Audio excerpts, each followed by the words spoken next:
stages, and I'm one of those instant gratification people. I want to see the baby. I don't want the labor. I just want to see the results. I want to see the baby. So I'm up, I'm moving around, walking slow, but I'm moving. And they said that was the most important part of the process. If you can get up. I remember at the hospital, the first time I stood up in the hospital, it was excruciating. It was pressure in my abdomen. It was pressure on my legs. It was pressure from the incisions. I had 3 small cuts, one on each side of my navel, and then I believe there's one inside my navel, where they went in with the robots. Um, the pressure and the pain from just standing up the very first time, and I believe it was the first day out of surgery, that evening, just before I went to sleep, I did tell them, like, they gave me the option. They did give me the option. And I tend to push the limits and the boundaries a little bit because I know that I have 2 boys at home that are depending on me. I do have 3 boys. My other one is grown. He's an adult, and lives on his own. So I wanted to go ahead and make that progress. I wanted to have that step down. By the time I went to bed that night, I wanted to be able to say, yes, I stood up and I took some steps. Well, when I went to stand up, I sat up on the side of the bed. I felt a little woozy, but not too much. So I didn't really say anything to the nurse about it. I just, sat there for a few minutes. And when I stood up, the process of just getting on my feet and actually standing erect was just, it was like learning how to walk again. It was so painful, so terrible that I was in tears by the time I sat down again. It was bad. Stood up and wasn't able to take any steps at that point. So stood up for a while because I definitely wanted to get to the point where I was standing straight up. It took a while. And then I stood there. And then I eventually sat back down on the bed and laid down. I had a catheter in, so that when I say I'm going to be wide open, I'm going to be wide open. That just literally saved my life, because had I had to get up and go to the restroom, it would have been virtually impossible.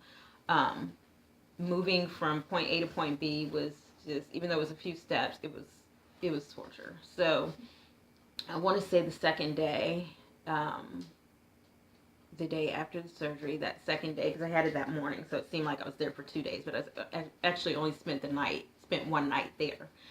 So when they released me the second day, by that second day, I was able to stand up. Not too much problem. I feel like maybe like when you have a stiff arm and you stretch it out, then the next time you stretch it out, it's not so bad. So when I stood up, got up out of the bed, stood up, and I tried walking, it was much, I don't want to say much easier because I don't want to give you any false expectations. It was hard. It was hard, but it was, when I compare it to the first actual moment that I stood up, it was much easier, because I'd already made that effort. I'd already gone through that. So I can't imagine trying to get all of that in on that second day, because they want to release you that second day, but they need to know that you're able to move around. So they removed the catheter. I stood up, walked to the restroom. It took me forever to get there. It was painful. I was somewhat doubled over in pain, but I was able to go to the restroom. Once I got to the restroom, I was able to sit down with no problem. Got up on my own. Was able to wash my hands, clean myself up. So, I would say, if I could give advice in that area, try to get up and moving as quickly as possible. Don't do it quickly, but just try to make that progress as quickly as possible, because it would definitely help you, especially when you get home. I was able to go. I was able to be with my sister for 2 more days after that when I went home. So that was very helpful. Didn't have an appetite, but I can tell you I was very nauseous. And I attribute it to the iron pills, because I have a very strong reaction to iron. It's very hard for me to take it, to keep it down, to keep food down when I take iron, but I know that I need it. So I can't say that I've been diligent with taking it, but I can say that I've made an effort. I do try to eat right and try to eat things that will help supply iron, help my blood get back to and stay where it's supposed to be. But at this point, I'll never have another cycle again. So I'm sure that will help and aid in the development of iron and how quickly I can get it absorbed back into my bloodstream and get things going again. So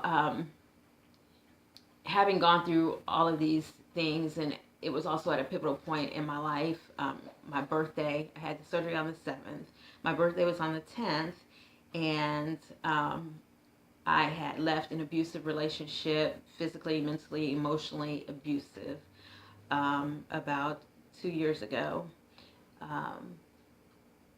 I have been through a lot of things in my life, but with the surgery, I just felt like it was one other thing that I could put behind me and say, there was a cleansing process in it too. Because there is an emotional side. Like, I will never ever have a cycle again. I will never have children again. Not that that's something that I wanted, but it's something that you do have to think about because, this is a cycle. It's a process of life. I ended up having to have a hysterectomy. They left my ovaries, which would help when it's time for menopause. Apparently, it keeps you supplied with the estrogen levels that you need, and it won't be as severe had they completely taken everything out. So that was a plus in all of that as well. The fibroid hadn't affected any of my organs to the point where they had to do anything drastic or more drastic than what was necessary. So having gone through that, and then of course you see the natural hair process. I had a couple years ago, I shaved off all my hair and, just decided I just needed to revamp my life. Like, I was just going through a lot of things, a lot of emotional things. I had a bout with depression because of, the type of relationship that I was in. I'd been in a 10-year, actually it was over 10 years, just, dealing with a very bad, very emotionally, very physically trying marriage, and I ended up leaving that situation. Thank God that I had the strength and the courage to do that. And I don't know what you all are looking for. Like I said, this is my very, very first time doing this. So, if you like, I'm an open book. If there's anything that I've gone through that can help anyone else, and that's the reason that I'm doing this video in the first place. If there's anything that I can say or do that would help anyone else, I'm willing to put it out there and share. There's nothing that I wouldn't disclose. So if it's something that you want to hear about or you want me to share, I'd be more than happy to do that. I'm just so thankful for the point that I am at this point in my life.